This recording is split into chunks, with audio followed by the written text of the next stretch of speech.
اور اسی حوالے سے بات کرتے رہے، مشاورت ہوتی رہی زیادہ تر اہل سنت علماء اور انٹلیکٹ سے. تو اس پہ میں نے یہی مشورہ دیا کہ ہمارے پاس ایک بہت بڑا جو قرآنی دعوت ہے جو ہم ہر مسلمان اور غیر مسلمان کے سامنے رکھ سکتے ہیں، اور جو ہمارا وظیفہ ہے، جہاں پر اللہ فرما رہا ہے وَلِكُلِّ وِجْهَةٌ هُوَ مُوَلِّيهَا فَاسْتَبِقُوا الْخَيْرَاتِ. ہر کسی کا اپنا اپنا عقیدہ، اپنا قبلہ ہے. آپ میں مسابقہ نہ رکھو، بلکہ مسابقہ رکھنے کے لیے ایک میدان ہے، وہ ہے خیر، اچھا کام انجام، اچھائی کا ریکارڈ آپس صحیح. میں توڑو. آپ دو بھائی ہیں، ایک بھائی ایک اچھا کام کر رہا ہے، دوسرا بھائی اس کا ریکارڈ توڑ کے اس سے اچھا ریکارڈ قائم کرے. ایک مذہب کا فالوور ایک ریکارڈ رکھ رہا ہے، وہ دوسرا بھائی اس کا ریکارڈ توڑ رہا ہے. اور نور یکجہتی تحریک کا مقصد یہی ہے کہ ہم شیعہ ہوں، سنی ہوں، شیعہ میں، سنی سنی میں، ہندو ہندو میں، کرسچن، ہر کوئی، مگر ایک کامن گراؤنڈ جو ہر کسی کا ایک نعرہ بھی ہے، کوشش بھی ہے کہ ہم اچھا کریں. کیا ہم اچھی پرفارمنس میں آپس میں یہ دوڑ نہیں لگا سکتے ہیں؟ ہم جو لوگ کرکٹ کھیلتے ہیں، بڑے بڑے کھیل کھیلتے ہیں، کوئی معنی نہیں ہے، مگر اللہ نے کہا کہ بھئی آپ عالمی مسابقہ رکھیں کس کام میں؟ فاستبقوا الخیرات. اور اسی فلسفی کو عام کرنے کے لیے نور یکجہتی تحریک وجود میں آئی. اور ہم یہ چاہیں گے کہ ہر کسی کو، ہر کوئی نہ کوئی کام کر رہا ہے، مگر ہم کس طریقے صحیح. سے ایک دوسرے کے کام میں تعاون کر کے اس خیر کو، ایک تو ہم کہیں گے کہ بھئی میں ٹھیک ہوں یہ غلط ہے، ہر کوئی ٹھیک ہے، غلط کوئی نہیں ہے، چاہے شیعہ ہے، چاہے سنی ہے، چاہے مسلمان ہے، چاہے غیر مسلمان ہے، ہر کوئی اپنی اپنی جگہ صحیح ہے. آپ کو اس کے لیے سرٹیفکیٹ دینے کی ضرورت نہیں ہے، جنہیں سرٹیفکیٹ دینا وہ خود ضرورت دے گا. نہیں ہے. ہاں. آپ نے اور ہمیں جج کیا نہ بنے. کرنا ہے؟ ہم نے اچھائی میں آپس میں کمپٹیشن رکھنا ہے کہ آپ کیا کر رہے ہو، اور میں آپ کا ریکارڈ، اچھائی کا ریکارڈ توڑ کر اس سے بہتر ریکارڈ قائم کر سکتا ہوں. یہی نور یکجہتی تحریک، یہ بر صغیر کے لیے ایک تحریک ہے جو انشاءاللہ دوسروں کے لیے بھی سرمشق رہے. یہی اس کے اہداف و مقاصد. بالکل صحیح، بالکل صحیح. ناصر بھائی شاہی صاحب، آپ کے ساتھ جو گفتگو ہوئی، جس طرح سے آپ نے کہا کہ اس میں بڑے کنسنسس ہے، اگر ہیں تو پھر کون ہے جو تحریک طالبان کے لوگوں سے بات کر رہا ہے، جو پاکستانیوں کے کھلے عام قاتل ہیں، جو پاکستانیوں کے سروں سے کھیلے ہیں؟ انہوں نے نہ سویلینز کو بخشا ہے، نہ ہمارے طاقتور ادارے کے لوگوں کو بخشا ہے. GHQ تک پہ حملہ ہو چکا، تو اس کو روکا کیوں نہیں جاتا؟ اور یہ کون سا فارمولا ہے کہ سب کو معاف کر دو تو یہ ایک شریف اور 5 وقت کے نمازی اور تہجد گزار بن جائیں گے؟ یہ کون سا فارمولا ہے؟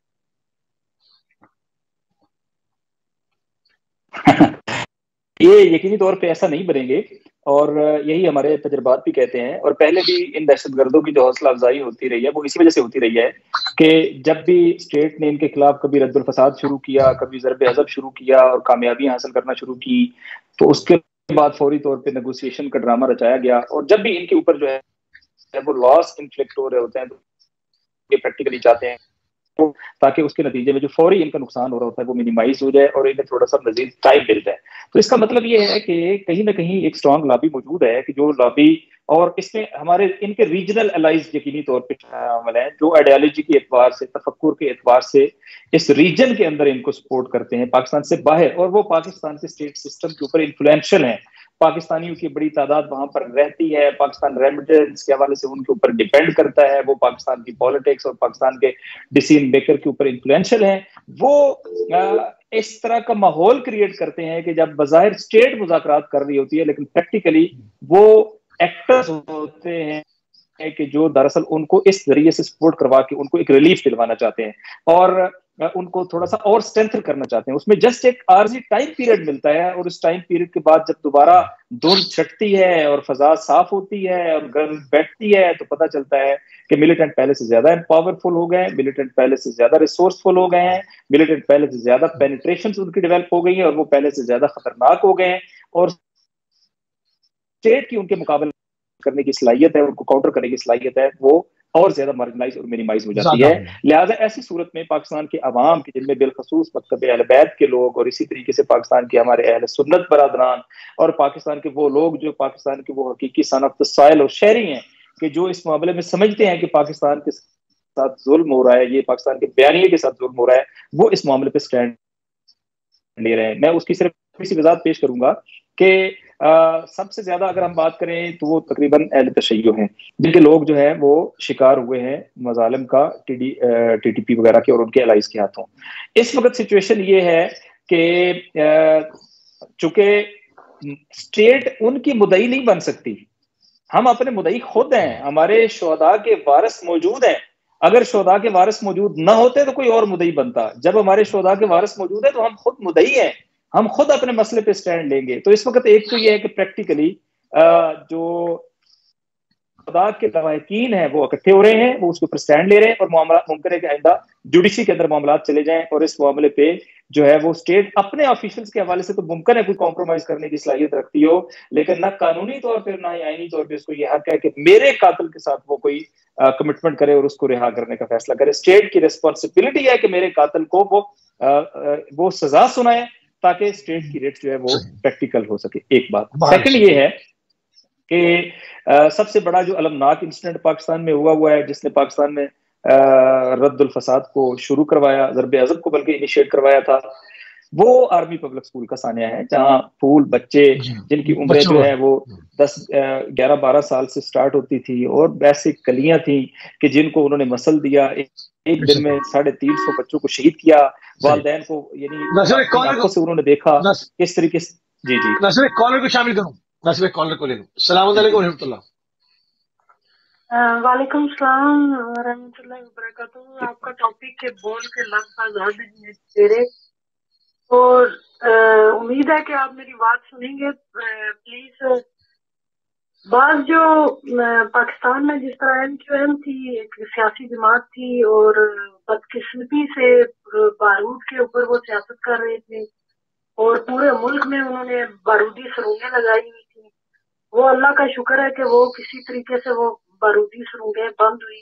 پاکستان میں اتنی منافقت ہے کہ پاکستان کے اندر رہتے ہیں اور پاکستان کی فوج کے خلاف دشمن بنے ہوئے ہیں، پاکستان کے دشمن بنے ہوئے ہیں، پاکستان کا ایسا نیریٹو بلڈ کرنا چاہتے ہیں کہ یہ بالکل کمزور ہو جائے ہر طرح سے، لیکن الزام دوسروں پر لگاتے ہیں فلاں دہشت گرد ہے، فلاں کم از کم وہ دہشت گرد جو ہے وہ سامنے ہو کر دہشت گردی کر رہے ہیں. صحیح. یہ جو اندر سے پاکستان کے اندر منافقت اور دہشت گردی کر رہے ہیں، رہ رہے ہیں پاکستان میں اور کسی اور ملک کی سربلندی کے لیے کام کرتے ہیں اور اس ملک کی پالیسیاں اور اپنے نظریے کو، پاکستان کے نظریے کو ختم کر کے اپنے نظریے کو تھوپنا چاہتے ہیں.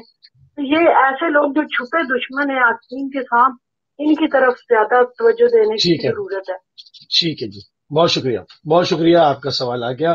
جی ناصر بشیر صاحب، ان کے سوال کو بھی شامل کیجیے اس میں کہ جو جی میرے خیال میں درست کا ہے. دیکھیں کروانا ہونا تو ایک سائیکولوجیکل وارفیئر ہے، اس میں مختلف اطراف سے یہ بات اٹھائی جاتی ہے.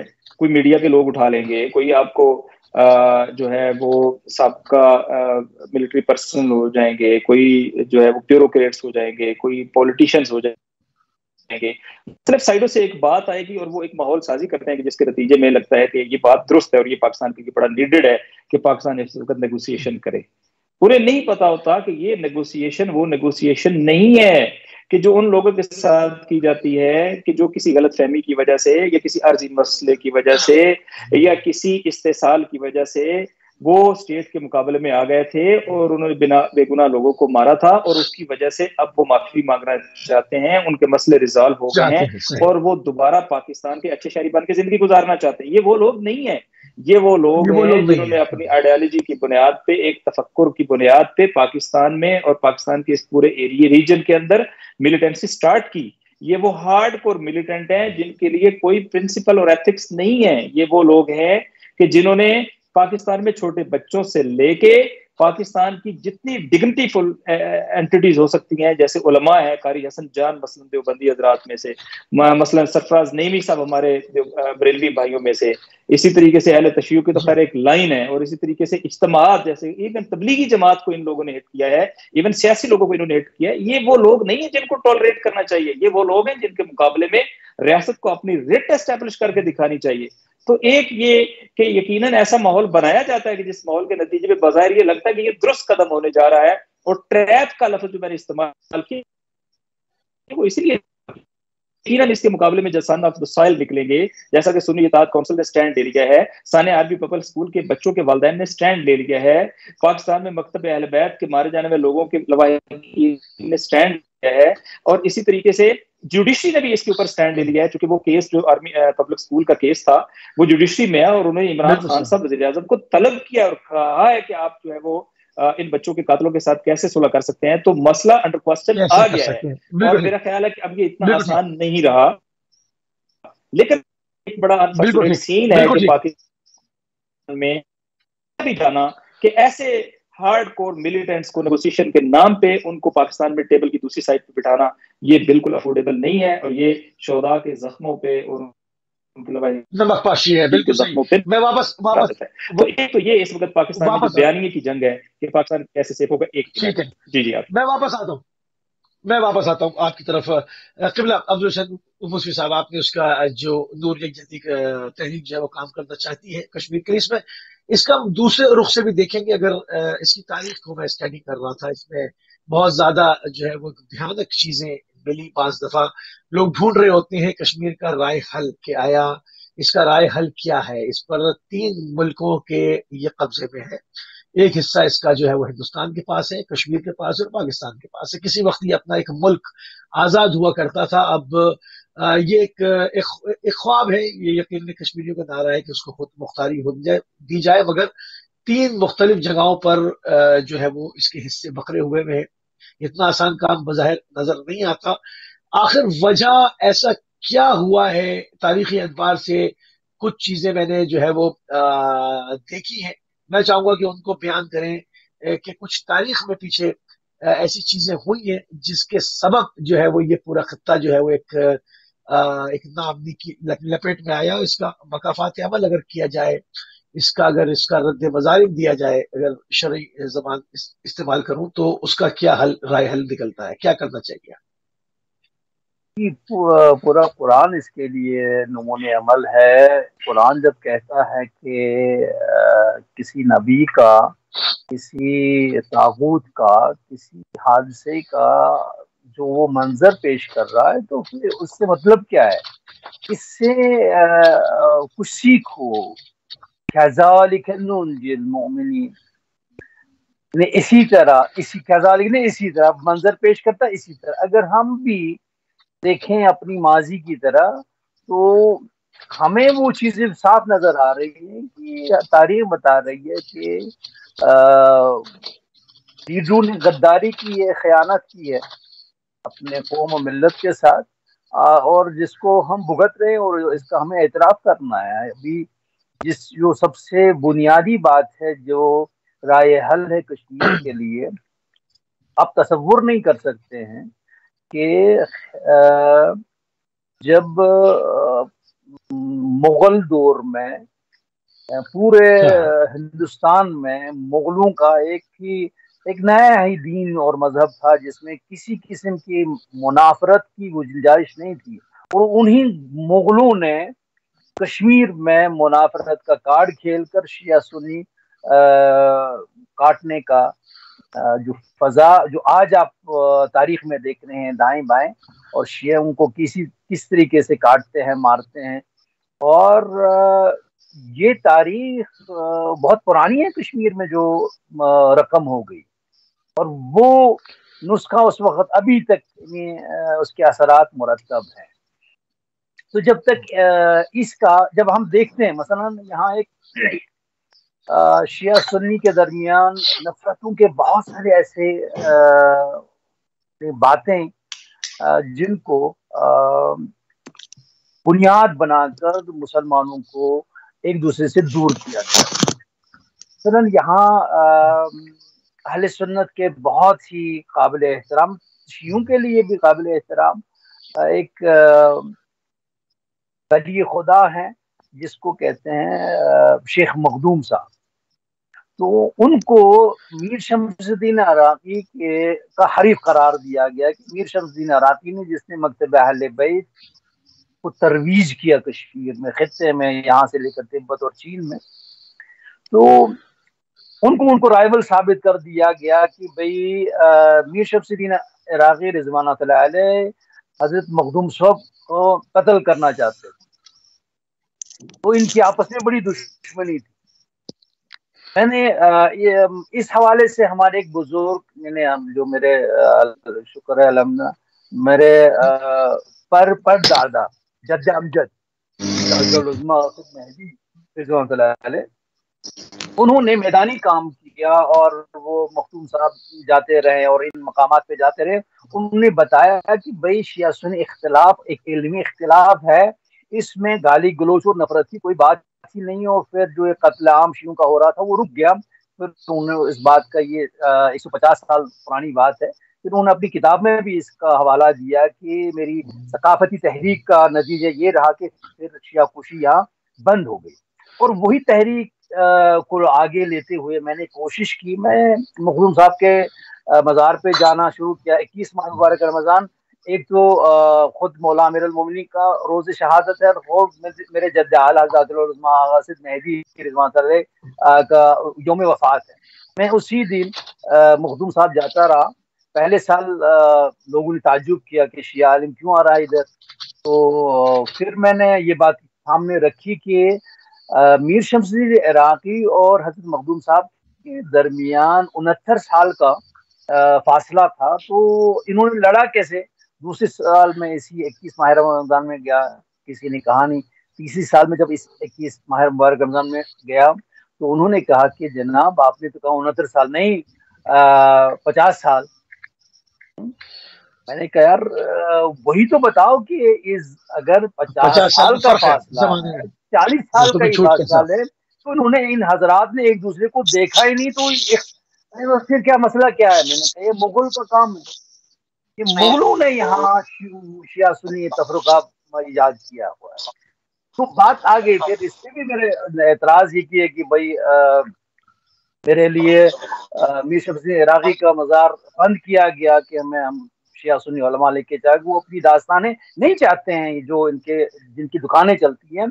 یہاں جو مسئلہ کشمیر ہے وہ یہی ہے کہ ہم جو اندر ہمارے درمیان غلط فہمیاں پیدا کی گئی ہیں، اسی لیے میں کہتا ہوں نور یکجہتی تحریک یہ قرآنی آیات سامنے رکھیں. ہم برائیوں میں کیوں مسابقہ کرتے ہیں؟ کسی جگہ شیعہ نے غلطی کی ہے اسی کو کیوں اچھالیں گے؟ کسی جگہ سنی غلطی کر رہا ہے اسی کو کیوں اچھالیں گے؟ اچھا تو کرتے ہیں نا. کسی جگہ ہندوستان غلط کر رہا ہے ہمیں کیوں غلط ہی اچھانا؟ کسی جگہ پاکستان غلط کر رہا ہے ہمیں غلط ہی کیوں اچھالنا ہے؟ ہم اچھائیوں کو کیوں نہیں اچھال سکتے؟ جب تک ہم سابق الخیرات کی طرف نہیں آئیں گے ہم نفع و نقصان کی تشخیص نہیں دے سکیں گے. اور مسئلہ کشمیر بھی اسی میں مضمر ہے جب ہم ماضی میں کی گئی غلطیوں کو دہرانے سے روک سکیں. بالکل صحیح. میں واپس آتا ہوں. ایک کال بھی ہمارے ساتھ. السلام علیکم ورحمۃ اللہ. السلام علیکم ورحمۃ اللہ.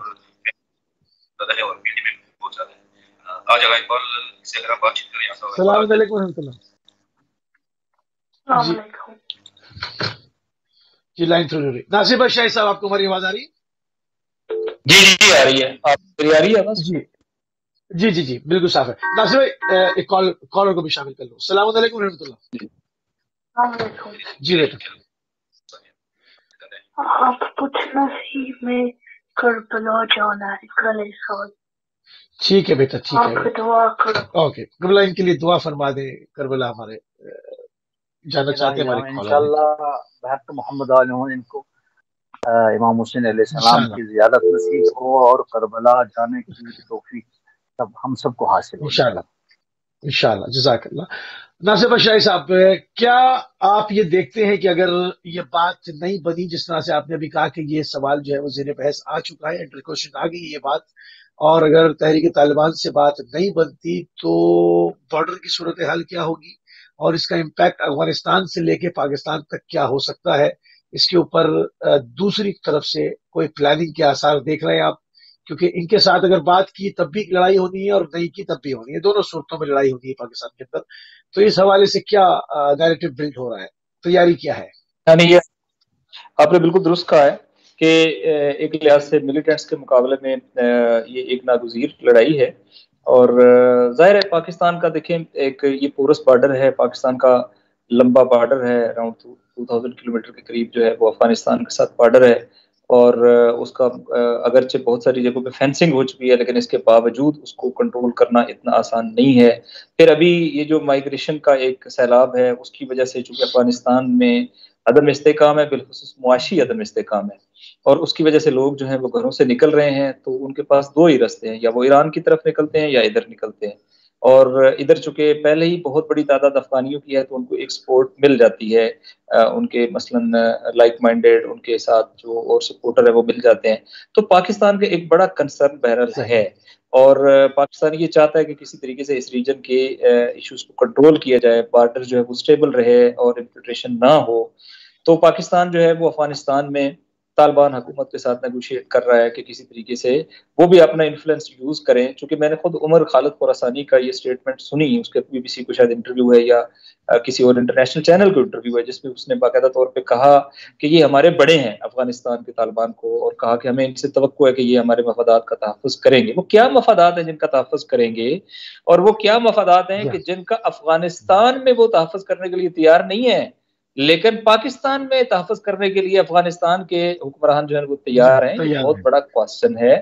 اس کا مطلب ہے وہ یہ چاہتے ہیں کہ ان کے ہاں کوئی عدم استحکام نہ ہو، وہاں کوئی ملیٹنسی نہ ہو، اور پاکستان کی سرزمین پر جو ہے جو کچھ ہوتا رہے کنٹرول ہو جائے تو ٹھیک ہے، نہ ہو تو ٹھیک ہے، لیکن وہ اس آگ کو افغانستان سے باہر اور پاکستان کی سرزمین پہ رکھنا چاہتے ہیں. یہ بڑا امپورٹنٹ فینومینا ہے، اور میرا خیال ہے کہ اس کو اچھا کاؤنٹر ریسپانس ملا ہے. ہم نے چند دن پہلے پاکستان کی ایک بڑی پولیٹیکل پارٹی پاکستان پیپلز پارٹی کی ٹاپ لیڈرشپ جناب آصف زرداری صاحب سے اس موضوع کے اوپر ملاقات کی، اور ہم نے ملاقاتوں کا ایک سلسلہ شروع کیا ہے پولیٹیشینز کے ساتھ، اور اسی طریقے سے جو ہماری سول سوسائٹی کے لوگوں کے ساتھ، ہمارے جو لیگل فریٹرنٹی ہے ان کے ساتھ، اور بڑا اچھا ریسپانس ہے. اور وہ لوگ جو ہے نہ صرف یہ کہ اویئر ہیں بلکہ وہ اب آپس میں مربوط ہوتے جا رہے ہیں. تو میرا یہ خیال ہے کہ انشاءاللہ پاکستان میں دہشت گردوں کے ساتھ مذاکرات ایک آسان عمل نہیں ہوگا، اور پریکٹیکلی اسٹیٹ جو ہے وہ اپنی ریٹ کو بحال کرنے کے لیے طاقت کا استعمال بھی کرے گی، اور پاکستان کے اس بارڈر کے اندر رہنے والے عوام کو بھی کانفیڈنس ملے گی تاکہ ان عوام کو کوئی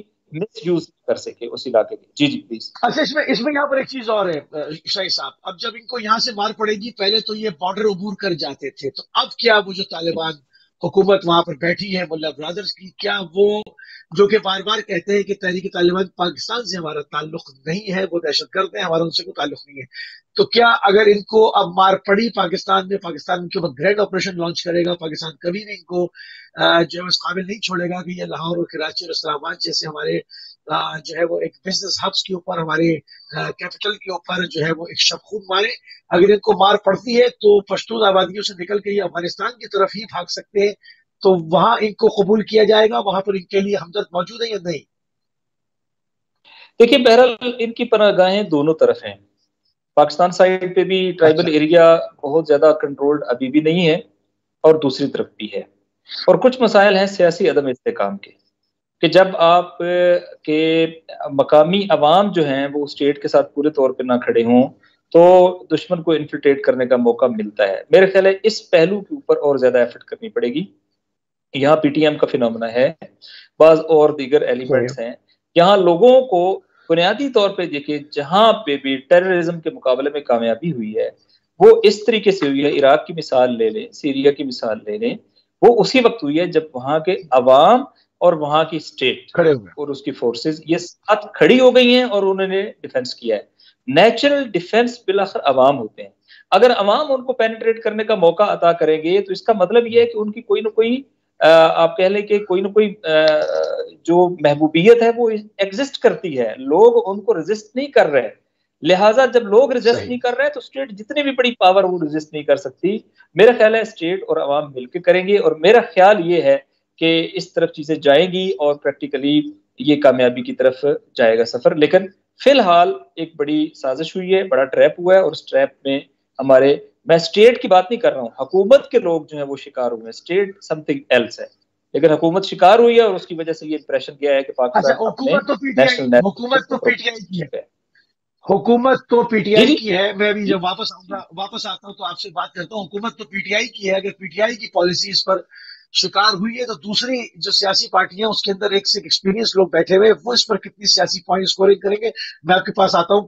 عبدالبسی صاحب، آپ نے تاریخ کا حوالہ دیا اور ان کے اندر یقیناً تاریخ میرے سامنے بھی ہے. میں یقیناً آپ جو ہے وہ ایک حیدر کاشغری کا ذکر فرما رہے تھے جس نے ظلم کا بازار گرم کیا. اس ملعون نے چھوٹے بچوں سے لے کر بزرگوں تک کو کسی کو بخشا نہیں. اور آج اس کا مداوع کیا ہو سکتا ہے اگر اتنا ظلم ہوا، اتنا زیادہ وحشیانہ ظلم کیا گیا، باقاعدہ مسجدیں خانقاہیں سوختہ کر دی گئی، جلا دی گئی، اس کے اندر لوگ جل کے خاک ہو گئے، تو اس کا آج مداوع کیا کیا جا سکتا ہے جب یہ اتنی زیادہ جو ہے وہ کشمیریوں کے اندر جو ہے ایک نفرت کا بوجھ اس نے بویا. یہ کالر کو شامل کروں پھر آپ کے پاس آتا ہوں. السلام علیکم ورحمۃ اللہ. وعلیکم السلام. نواز بٹ صدقہ جاگا بھائی. جاگا جان. ماشاء اللہ تینوں آگا عبد حسین صاحب. جی سوال کیجیے. بسم اللہ جی. السلام علیکم. علی مشفی صاحب کی بسم اللہ. کی عزت علیکم تو بات السلام. کرنے میں مجھے کبھی کبھار آتا ہوں میں. جناب یہ جو آپ کا بول ہے کہ لفظ آزاد ہے تیرے، آپ کے ٹاپک کی مناسبت سے چند کلمات اور ایک سوال کرنے کی خواہش کروں گا. بسم اللہ جی. بالکل.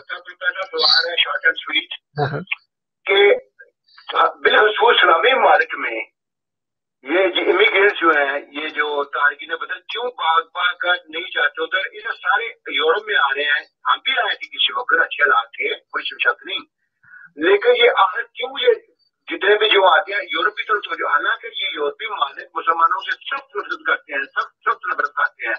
ایک بوجھ بھی ہے ان میں اور ان میں کیا کہ تصویر بھی ہے. جہاں تک میں سمجھتا ہوں اسلامی ممالک میں بے روزگار بہت ہے. دبئی ہوا، ایران ہوا، جیسے دوسری ممالک جو ہے دبئی، سعودی عرب نہیں تو مگر نواز بٹ صاحب، اگر یہ ممالک مسلمانوں سے نفرت کرتے تو آپ کیسے رہ لیتے وہاں فرانس میں اتنی آزادی سے؟ وہاں سے کال بھی کر رہے ہیں آپ. نو بات سنیں، پہلے جب شروع سے آج سے 25-40 سال پہلے ہم آئے ہوئے ہیں، پہلے کچھ حالات اور تھے، اب اور تو ہر قوم میں ہر طرح کے لوگ ہوتے ہیں نا. اب پوری قومیں تو نہیں کرتی. پلیز بات سنیے جی. بات یہ ہے کہ جتنے بھی پہلے تھے حالات ٹھیک سے کچھ اور، لیکن موجودہ دور میں یہ جب اس کا سلسلہ شروع ہوا، بن لادن کا سلسلہ شروع ہوا، یہ اور ان کو موقع مل گیا مسلمانوں کے خلاف لڑنے کا موقع مل گیا، بننا مل گیا ان کو. اسی بنا پہ یہ لوگ نفرت کرتے ہیں اور کوئی بات نہیں، صرف یہی بات ہے. اور یورپ میں آتے ہیں، دوسرے ممالک میں کیوں نہیں جاتے؟ دوسرے ممالک میں بھی جاتے ہیں. ٹھیک ہے، میں سوال رکھتا ہوں. ٹھیک ہے، بہت بہت شکریہ. اللہ حافظ. اللہ حافظ. بہت شکریہ جی، بہت شکریہ. دوسرے ممالک میں کہاں جائیں، وہاں تو آپ قانون دیکھ رہے ہیں آپ کے سامنے. بہرحال عبد حسین صاحب ان کی بات کا جواب دینا چاہیں گے آپ؟ جی یہ انہوں نے ایک بڑی یعنی عامیانہ بات کری. یہ دیکھیں، یورپ کا دعویٰ بہت کر رہے ہیں کہ یہ دو پہلو ہیں. ایک عوام جس سے دھوکہ کھا رہے ہیں، ایک جسے عوام سمجھ رہے ہیں. جو عوام سمجھ رہے ہیں ان کو پتا ہے کہ مسلمانوں کے درمیان اور دنیا بھر میں جو پریشانیاں ہیں وہ یورپی ممالک کی دین ہے، آپ کے برطانیہ سے شروع ہوئی ہے. مگر دعویٰ وہی حقوق بشر کا کرتے ہیں، وہی حقوق انسانی کا جو اتنا ڈنڈورا پیٹتے ہیں. اس کے دھوکے میں آ کے کوئی لوگ جاتے ہیں، شاید وہاں پناہ ملی تو پھر وہاں ان کی کیا حالت ہوتی ہے وہ آپ بہتر جانتے ہوں کہ وہاں پر رہتے ہیں آپ. تو یہ کہنا کہ مسلمان ملک میں آپ دیکھیں کیا افغانستان کے جو پناہ گزین ہے وہ پاکستان میں نہیں رہ رہے ہیں، وہ ایران میں نہیں رہ رہے ہیں، وہ ترکی میں نہیں، مسلمان ملکوں میں نہیں رہ رہے ہیں. کیسی بات کر رہے ہیں آپ؟ جہاں جن کی دسترس ہے، جو اپنے آپ کو بچانے کے لیے جہاں پہنچ سکتے ہیں وہاں پہنچتے ہیں. اور ایسا کچھ نہیں ہے، یہ پردہ چہرے سے ہٹ رہا ہے. مغربی ممالک کا اصلی چہرہ نمایاں ہوتا جا رہا ہے. نہیں تو وہ کیا افغانیوں کو اسمارٹ پاسپورٹ دے رہے ہیں؟ ہینڈسم چور ہے وہ آپ کے جیب خالی کرنے کے لیے، آپ کے خزانے خالی کرنے کے لیے ہیومن رائٹس کی ان بات کا کر رہے ہیں، مقصد، ڈیموکریسی کی بات ان کر کا رہے ہیں، مقصد آگا اور اس کی دھوکے میں کوئی کچھ آ جاتے ہیں. جی نہیں، ان کا مقصد یہ ہے کہ یہاں پر جو لوگ تاریخ وطن آتے ہیں، اسائلم ڈالتے ہیں، پھر ان کو پاسپورٹس دیے جاتے ہیں، ان کے بچے پڑھ رہے ہیں، وہ رہ رہے ہیں، وہ یہاں سے اس کے بعد پوری دنیا گھوم رہے ہوتے ہیں. کیا اسلامی ممالک میں پاسپورٹ ایشو ہوتے ہیں؟ کیا ان کو اتنی آزادی ہے جتنی یورپ میں ہے؟ ان کا سوال یہ ہے. کیا کوئی یہی تو سعودیہ ہے نا. جا کر، ایران جا کر پاسپورٹ لے لیتا ہے؟ جب آپ دیکھیں کہ اسلامی ممالک میں ہیں، کون ابھی آزاد ہے ایران کو چھوڑ کر؟ سبھی تو یا یورپ یا امریکہ کے غلام ہیں اور ان کے اشاروں پہ برسر اقتدار آتے ہیں. کیا عوامی حکومت ابھی کسی ملک میں ایران کو چھوڑ کر دیکھنے کو ملتی ہے؟ تو جب اسی لیے کہا گیا تھا کہ آپ لوگ خطے سے باہر جائیں، اگر امریکہ اور یورپ ایشیا کو چھوڑ جائیں گے، جنت بن جائیں گے، اسلامی ممالک حقیقی معنی میں اسلامی ممالک بن جائیں گے.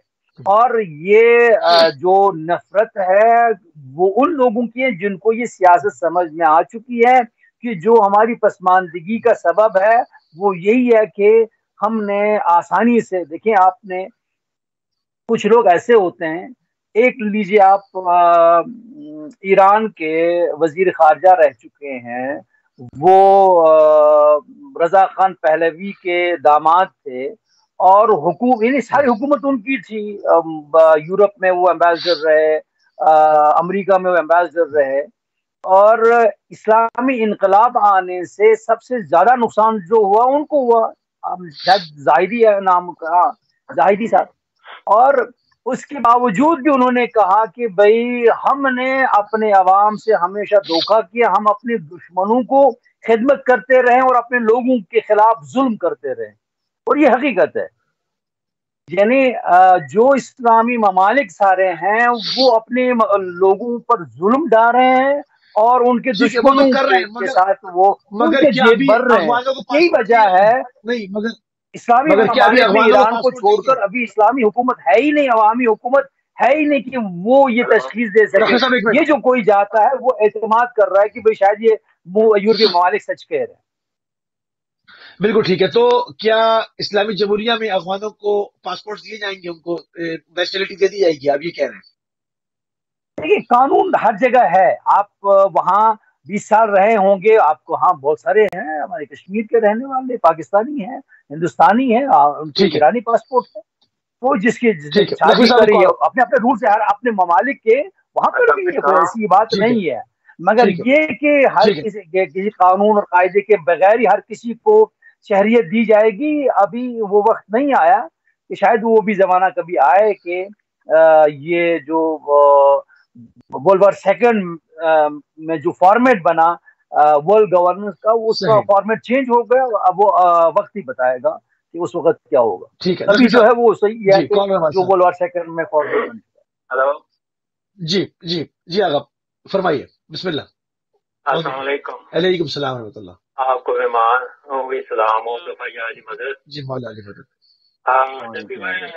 مرشد بھائی بڑی خوبصورت انداز میں پیش کر رہے ہیں سارا سینیریو. میں قبلہ صاحب سے اور بھائی صاحب سے یہ پوچھنا چاہتا ہوں، مجھے صرف اتنا بتا لیں کہ افغانستان کی جو سچویشن ہے، ایک برادر ملک ہونے کے باوجود آپ نے وہاں پہ باڑ بھی لگا دی انڈیا کی طرح، اور باڑ بھی لگائی ہے. اس کے باوجود حملے بھی وہاں سے دوبارہ ہو رہے ہیں اور دوبارہ وہاں پہ فائرنگیں بھی ہو رہی ہیں. اس کے علاوہ 30 لاکھ افغانی مہاجر اب اس طریقے سے آپ کے اندر آ چکے ہیں، دس چکے ہیں کہ 70% ٹرانسپورٹ کا کاروبار بھی ان کے قبضے میں ہی چلا گیا ہوا ہے، بلکہ انہوں نے شادیاں بھی یہاں کر لی ہوئی ہیں. اور اس کے نتیجے میں کیا ہوا کہ ٹی ٹی پاکستان میں بھی بن چکی ہے. وہاں پہ جو نیشنل گروپ ہے وہ بھی وہاں پہ انہیں کی مدد سے آگے بڑھ رہے ہیں. جو پاکستان کے دہشت گرد ہیں وہ پناہ بھی جا کے وہاں پہ لیتے ہیں، افغانستان میں لیتے ہیں.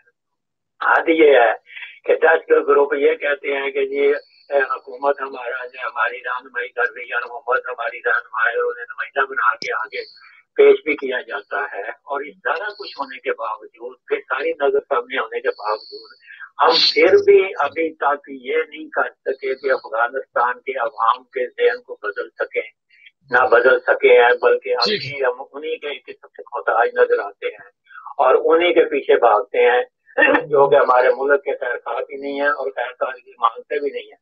اور اس کے مقابل میں اگر دیکھا جائے تو ایران ایک اسٹیبل حکومت ہے، تیل سے مالا مال ہے، پائے تیل کا آپ کے سر پہ لا کے کھڑا کیا ہے۔ ہم وہاں سے تیل تو نہیں لیتے اور رشیا سے جا کے لے رہے ہیں اور دوسری ملکوں سے جا کے لے رہے ہیں، لیکن ایران سے نہیں لے رہے۔ امریکہ بہادر نے منع کیا ہوا ہے۔ ساری باتیں اگر سامنے رکھ کے اگر دیکھا جائے تو ہم کہاں کھڑے ہیں، ٹھیک ہے، کس جگہ پہ کھڑے ہیں، ٹھیک ہے، میں سوال لگتا ہوں کیا ہماری حکمت عملی ہے اور کس طریقے سے ہم اپنی پالیسی کو لے کے آگے جا رہے ہیں، ٹھیک ہے، شاید اس کا جواب دے دیں۔ ٹھیک ہے، دوسرا چھوٹا سا سوال میں آپ سے یہ پوچھنا چاہتا ہوں کہ اب بھی پاکستان میں یہ حالت ہے کہ ایک قصیدہ باہر آیا ہے تو انہوں نے حکومت کی طرف سے اس پہ پابندی لگا دی تھی۔ اب ہم قصیدے بھی نہیں پڑھ سکتے، بی بی کے فضائل بھی نہیں پڑھ سکتے، ہم پہ قانونی طور پہ پابندیاں لگائی جا رہی ہیں۔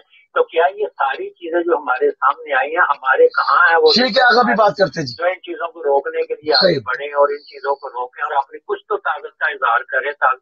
ایک ٹی پی ایل جو ہے ایک فارساد رضوی ایسا شخص ہے 10,000 بندہ لے کے آیا اور اس نے اپنی ہر بات منوا لی اور اس کے آگے حکومت نے گھٹنے ٹیک دیے ہیں اور ہم لوگ 5 کروڑ ہیں اور ابھی تک ہمیں کچھ نہیں کر پائے۔ یہ کب تک چلے گا ہمارے ساتھ اور ہم کب تک اس طرح یہ میں شرائع صاحب سے پوچھتا ہوں، تھوڑی سی روشنی ڈال دیں تو مہربانی ہوگی۔ جی بہت شکریہ، جی بہت شکریہ۔ 2 سوال آپ نے کیے، دونوں میں شرائع صاحب کے سامنے رکھتا ہوں۔ شرائع صاحب کیا کہنا آپ نے؟ وہ کہتے ہیں کہ جی یہ طالبان جو ہے یہ ایک ہی ہے، مطلب وہ کہہ رہے ہیں وہ ٹھیک ہے انہوں نے نام الگ کیے ہوئے ہیں مگر یہ ٹی ٹی پی جو ہے یہ وہی ہے جو ملا برادرز کی حکومت ہے، ان کا کہنا یہ اتنی بات تھی کہ کہاں تک کس میں جو ہے وہ صحیح ہے۔ اور ایک کالر میرے ساتھ۔ السلام علیکم ورحمۃ اللہ۔ السلام علیکم ورحمۃ اللہ۔ وعلیکم السلام وبرکاتہ۔ جی جناب علی، بسم اللہ جی۔ علی بھائی آپ کو اور جناب مولانا صاحب اور آپ کے مہمان جناب شرازی صاحب اور ویوز کو پیار اور صاحب، علیکم السلام۔ اجازت دیجیے گا، تھینک یو۔ میں بھی کمنٹ کرنا چاہتا ہوں جیسا کہ آپ کے مہمان جناب مولانا صاحب نے فرمایا کہ یورپ کی بھی سازشیں ہیں، ہم کو الجھایا ہوا ہے۔ اصل میں بات یہ ہے علی بھائی کہ افسوس اس بات کا ہے کہ مسلم امہ کے پاس دنیا کی ویلتھ ہے، مسلم امہ کے پاس دنیا کی ویلتھ ہے، ہم آ کر رکھتے اس کو یورپ میں۔ پہلے تو ہم کو اپنا گھر ٹھیک کرنا چاہیے۔ میں ایک مثال دیتا ہوں، مجھے تعجب آتا ہے، میں کہتا ہوں کہ کیا کروں۔ FATF جو فائنینشل ایکشن ٹاسک فورس والا ادارہ ہے، ہمارے ممالک، ہمارے سیاستدان پاکستان یا کسی اور اسلامی ملک کے نام لے لیں، ادھر سے خاص کر پاکستان سے دولت نکال کر یورپ میں رکھتے ہیں۔ یورپ میں رکھنے کے بعد ہمارے لیڈران حضرات IMF کے پاس جاتے ہیں قرضے کے لیے۔ پہلی بات یہ ہے کہ آپ حکومت کو چاہیے کہ FATF والوں کو بولیں کہ یہ ہماری دولت ہے، آپ ریسٹرکشن بھی ہم پر لگاتے ہیں، دولت بھی ہماری ہے، اس لیے ہم کو اپنا گھر ٹھیک کرنا چاہیے۔ میں آپ دوسری طرف کشمیر کے حوالے سے ایک بات کرنا چاہتا ہوں۔ علی بھائی پروگرام کرتے ہیں، سب چیزیں ہائی لائٹ کرتے ہیں، آپ کے تجزیہ کار بھی اچھی باتیں کرتے ہیں۔ افسوس اس چیز کا ہے کہ مسلمان کے ساتھ دھوکہ کرتا ہے، جیسے کہ کشمیریوں کے ساتھ خود کشمیری لیڈر دھوکہ کرتے ہیں۔ کشمیری سیاستدان اور پاکستان کے سیاستدان، میں آرمی کو کبھی نہیں انوالو کروں گا کیونکہ آرمی کے جوان پاکستان کے لیے، کشمیر کے لیے ہر روز شہید ہو رہے ہیں، پاکستان کی سلامتی کے لیے شہید ہو رہے ہیں، مگر سیاستدان دھوکے باز ہیں، سوائے عمران کے یہ سب دھوکے باز ہیں۔ آپ دیکھیں، میں ایک اور مثال دیتا ہوں، مولانا پلیز اجازت دیجیے گا، ایک دو باتیں کرنا چاہتا ہوں۔ زیادہ ٹائم نہیں ہے، بسم اللہ۔ کو کشمیر کمیٹی کا چیئرمین بنا دیا گیا ہے، کیا وہ اس قابل ہے؟ آخری بات جو میں کہنا چاہتا ہوں کہ جو آپ پاکستان میں پی ڈی ہے بنی ہے، اگر یہ عوام کو پتا چلے، اگر یہ بات ایسے ہو، یہ مثال میں نے خود بنائی ہے کہ پی ڈی ایم کا دھرنا دینے سے عمران چلا جائے گا مگر 20,000 آدمی پاکستان میں شہید ہوگا۔ پی ڈی ایم کو دھرنا دینے سے ٹھیک ہے